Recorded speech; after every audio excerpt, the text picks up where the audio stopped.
వచ్చేది? ఏ మీరెప్పుడు వచ్చారు? ఎప్పుడు వచ్చానంటావు? నేనే చెప్పాలా? ఇక్కడ ఉన్న చెట్లు చెబుతాయి, రాలిన పువ్వులు చెబుతాయి. మీకు ఊపిరాడకపోతే కాపాడేది ఎవరు? ఇక నవ్వాపరా. నేనేం చెప్పినా మీకు నవ్వులాటుగానే ఉంటుంది. నిజమండి, మొన్న మా ఫ్రెండ్స్ ఇద్దరు సైకిల్ మీద ఇలాగే డబుల్స్ వెళ్తుంటే పోలీసులు పట్టుకున్నారట. అలాగే మన ఇద్దరు ఇప్పుడు పట్టుకున్నారు అనుకోండి, అప్పుడు మనం మరి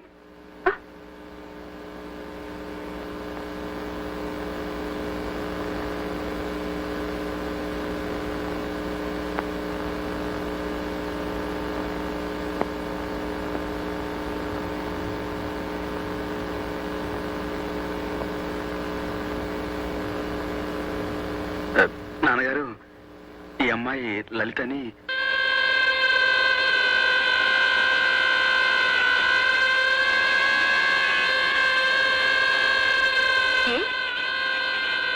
అంటుకోవచ్చుగా.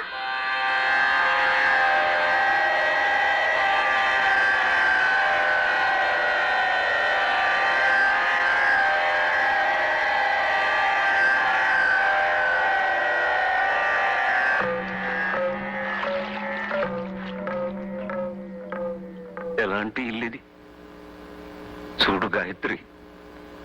పూజ గదిలో మీ అత్తయ్యకి ఒక చోటు ఇవ్వకపోయినా ఈనట్టింట్లో ఈ ఉయ్యాలనే పూజ సింహాసనం చేసి ప్రతిరోజు ఆరాధిస్తున్నా.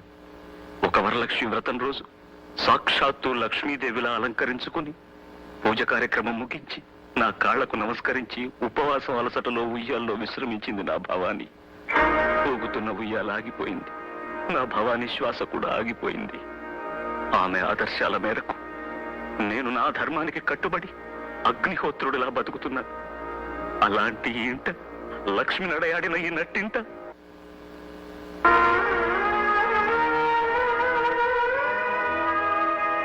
ఏమయ్యా సూర్య, ఇలాంటి పని చేసావు? ఏమిటొదినా? లలిత ఒక హరిజన్ అమ్మాయని నాతో చెప్పలేదే. ఆ విషయం నా దగ్గర ఎందుకు దాచావయ్యా? ఇందులో దాచేదే ఉందినా? అదొక పెద్ద విషయంగా తీసుకోలేదు నేను. ఆ అమ్మాయి అందంగా ఉంటుంది, పైగా మంచిది, అందుకే ప్రేమించడం తప్పు కాదనుకున్నాను. అంతే. అంతేనా? ఎవరికైనా అంతే కావచ్చయ్యా, కానీ బిలహరి గణపతి శాస్త్రి గారి సంతానానికి అది అంతే కాదు, అంతులేనంత. అంటే అంటే ఇప్పుడు ఏమంటావు వదినా? నీ విషయంలో ఆ పిల్ల హరిజనుల పిల్లని తెలియక నిన్ను ప్రోత్సహించడం తప్పైతే అందుకు నన్ను క్షమించు. ఈ ఇంట్లో పెళ్లి కావలసిన తులసి ముక్క లాంటి చెల్లెలుంది, సంప్రదాయ చందనవనంలో పండిపోయిన మహావృక్షం లాంటి మీ నాన్నగారు ఉన్నారు. అలాంటి ఇంట్లో అప్రియమైనవి ఏం జరిగినా అప్పుడు నా ధర్మం. చూడు బాబు, నేను ఇంటికి పెద్ద కోళ్ళు మాత్రమే కాదు, తల్లి తర్వాత తల్లిని. బాబు సూర్యం, నన్ను క్షమించు. ఈ విషయం ఇంకేం మాట్లాడకు.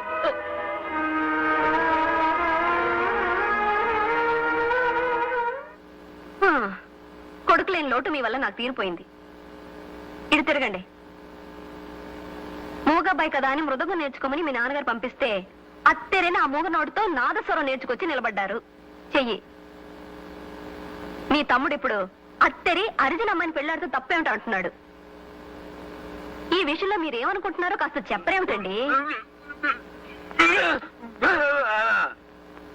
అభిప్రాయం చెప్పమంటే అలా వెళ్ళిపోతారేమిటి?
ఎలక్ట్రిసిటీ పోల్ నుంచి పడిపోయండి. ఆసుపత్రికి తీసుకెళ్ళండి గారు, కార్లో తీసుకెళ్తారండి. బండుందిగా బండ్లో అయితే ఆలస్యం అయిపోతుందండి. రక్తం పోతుంది సార్. సార్ దయచేసి తీసుకెళ్ళండి సార్. సార్ మాకు కచేరీకి టైం లేదు. ఆలస్యంగా వెళ్ళడం నాకు అలవాట్లేదు. అదిగో ఆ బండి ఎక్కించారుగా మీ వాడిని. ఏమీ కాపరపా ఆ గొంతుడు. నాన్నగారు మనం సూర్యం కూర్చో. డ్రైవర్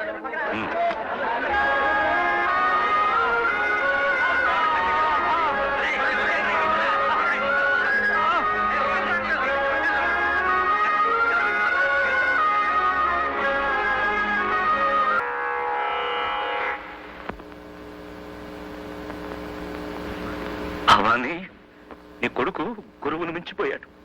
గురువు గుండెల్ని తన్ని తరిమేసేటంతగా మించిపోయాడు. సంతోషించు, సంతోషించు.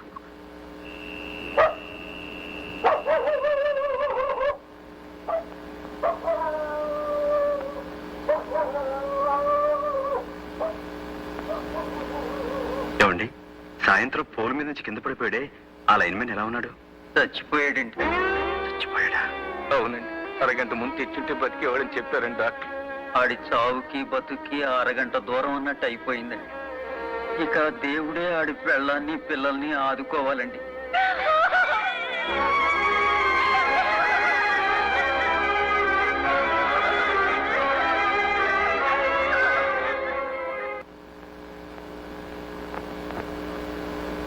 రాత్రంతా ఎక్కడుండి వస్తున్నావు? మైలపడి వస్తున్నావా? అదేరా, ఆ అంటరాని దాంతో గడిపి మైలపడ్డావా అని అడుగుతున్నాను. నాన్న, సూర్య నమస్కారం చేస్తున్న నోటితోనే సూర్యాన్ని దుమ్మెత్తిపోయకండి. నాకన్నా మీ మనసులోనే అంటరాని ఆలోచనలు ఎక్కువగా ఉన్నాయి. క్షమించండి. నేను ఎక్కడికి వెళ్ళానో మీరు ఊహించలేరు కూడా. కరెంటు పోల్ మీద నుంచి కింద పోతే అడవిలో దిక్కు లేకుండా మనం వదిలేసామే, ఆ వ్యక్తి ఆసుపత్రిలో చచ్చిపోయాడు. అది మీరు తెలుసుకోవాలి. అలాగా అన్నంత మాత్రాన పోయిన మనిషి తిరుగు రాడు నాన్న. భగవంతుడు ఉన్నాడు, పుండని పంపేశారే, మరి ఏ భగవంతుడు అతను కాపాడలేదే? అరగంట ముందు అతని ఆసుపత్రికి చేర్చలేని వాడే అతని పాలిట భగవంతుడై ఉండేవాడని డాక్టర్లు చెప్పారు. ఇది కూడా మీరు తెలుసుకోవాలి. సూర్యం, అందులో ఏమన్నా అర్థం ఉందంటావా? చావు పుట్టుకలు కర్మఫలాలు. ఆ మనిషికి ముగింపలా రాసిపెట్టుంది, ముగిసిపోయింది. నాన్న, మీ కర్మ సిద్ధాంతానికి ఎదురు లేకపోవచ్చు, కానీ సంగీతమే సర్వస్వం అనుకునే ఈ మూర్ఖ సిద్ధాంతం నుంచి బయటపడండి. మనిషి పట్ల మనిషికున్న ధర్మం కన్నా ఈ సంగీతం గొప్పదేం కాదు. నా ధర్మం నాకు బాగా తెలుసురా. భగవంతుడి సేవ కన్నా ధర్మం లేదు, సంగీతం కన్నా భగవంతుడి సేవ మరొకటి లేదు. అయితే చచ్చిపోయిన అతని మరణానికి మన బాధ్యత లేదంటారా? వాడెవడో చావడానికి మనమెలా కారణమవుతావురా? నన్నే మీ ముందు అందరూ మూగవాళ్ళ పడుంటారనుకుంటున్నారు, కానీ కానీ నాకు నోరుంది. న్యాయాన్యాయాలు మాట్లాడి తీరతాను. ఇంతకీ ఏమంటావు? మీరు ఊ అనే ఒక్క మాట ఉంటే అతను బతుకుండేవాడు. మీరు అనలేదు, నేనైతే అనుండేవాడిని. కానీ ఎలా? నేను కొడుకుని, తండ్రిని కానీ. కాబట్టి అతని చావు కారణం మీరు. మీరే అతన్ని చంపారు. మీరు ఒక హంతకుడు. కన్న తండ్రిని దుర్భాషలాడేంత పెద్దవాడి వైపోయావా నువ్వు? వదిన, నువ్వు కొట్టినా చంపినా ఇది మాత్రం నిజం. ఒక ఆడదాని అనాథన చేసి ఆ పసివాళ్ళని దిక్కులేని వాళ్ళని చేశామే, అది మహాపాపం. ఆ పాపానికి నేను బాధ్యుణ్ణి. అది నన్ను జీవితాంతం దహిస్తూనే ఉంటుంది.